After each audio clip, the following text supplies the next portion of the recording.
প্রতি বছর ২১শে মার্চ বিশ্বজুড়ে পালিত হয় world down syndrome day.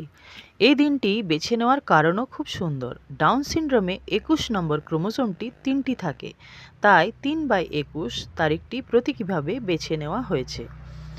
Down syndrome একটি জেনেটিক কন্ডিশন, যেখানে বাচ্চার শারীরিক ও মানসিক বিকাশ একটু আলাদা হতে পারে, কিন্তু তারা ভালোবাসা, শেখা আর আনন্দে অন্য সবার মতোই। এই দিনের মূল উদ্দেশ্য হলো সমাজে সচেতনতা বাড়ানো, তাদের অধিকার ও সম্মান নিশ্চিত করা। এই দিনে অনেকে মিক্সড ম্যাচ মোজা পরে, কারণ মোজার আকৃতি অনেকটা ক্রোমোজোমের মতো দেখতে। এটা এক ধরনের ফান ওয়ে অ্যাওয়ারনেস।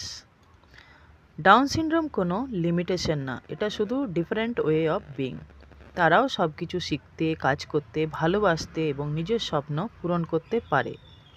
তাই আমাদের রেসপন্সিবিলিটি হলো তাদেরকে রেসপেক্ট করা, সাপোর্ট করা আর জাজ না করে অ্যাকসেপ্ট করা, because they are different but not less.